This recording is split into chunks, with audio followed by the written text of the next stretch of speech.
যুক্তরাষ্ট্রের বাণিজ্যিক ঘাটতি কমাতে গত ২ এপ্রিল বিশ্বের বিভিন্ন দেশের উপর উচ্চ হারে শুল্ক আরোপ করেন মার্কিন প্রেসিডেন্ট ডোনাল্ড ট্রাম্প। সেই তালিকায় বাংলাদেশের পণ্যের উপর সম্পূরক শুল্ক বসানো হয় ৩৭%।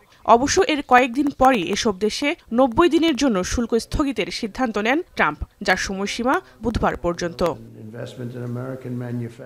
এ পরিস্থিতিতে বাংলাদেশ সহ ১৪টি দেশের উপর শুল্কের নতুন তালিকা প্রকাশ করেছে হোয়াইট হাউস, যেখানে বাংলাদেশি পণ্যে সম্পূরক শুল্ক ৩৭% থেকে কমিয়ে নির্ধারণ করা হয়েছে ৩৫%। গত ৩ মাসের আলোচনায় শুল্কের পরিমাণ কমেছে কেবল ২% এবং তা আগামী ১ আগস্ট থেকে কার্যকরের কথা রয়েছে।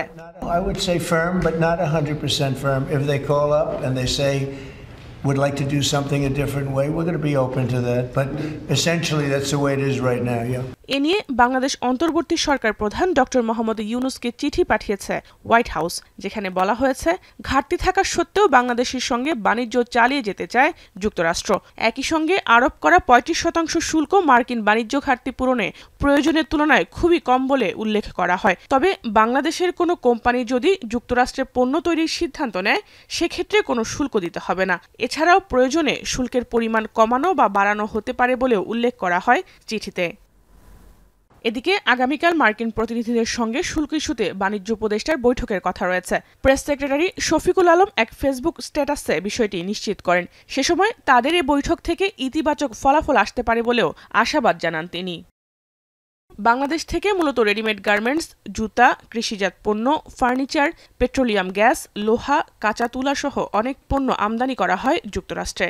মার্কিন ট্রেড ডিপার্টমেন্টের তথ্য মতে ২০২৪ সালে বাংলাদেশ যুক্তরাষ্ট্রের মোট বাণিজ্য $10 বিলিয়ন, যার মধ্যে বাংলাদেশ থেকে $8.4 বিলিয়ন মূল্যের পণ্য আমদানি করে যুক্তরাষ্ট্র, আর বাংলাদেশে রপ্তানি করে $2.2 বিলিয়ন।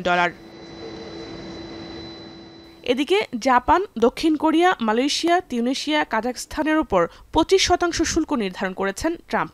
এছাড়াও ইন্দোনেশিয়ার উপর 32%, সার্বিয়া ও বসনিয়ার উপর 35%, থাইল্যান্ড ও কম্বোডিয়ার উপর 36% এবং লাওসের উপর সর্বোচ্চ 40% শুল্ক আরোপ করেন তিনি।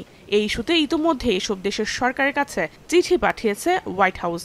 I want to go back to the trade deals. As you see, we have these beautiful letters that the president has signed. This one is to the president of the Republic of Korea, original signature on that, and these will be mailed. And then here we also have another letter to the Prime Minister of Japan as well. Both countries will be receiving a 25% tariff rate effective on August 1st. যুক্তরাষ্ট্রের commerce ডিপার্টমেন্টের তথ্য মতে এই 14 দেশ থেকে গত বছর $465 billion মূল্যের পণ্য ক্রয় করেছে।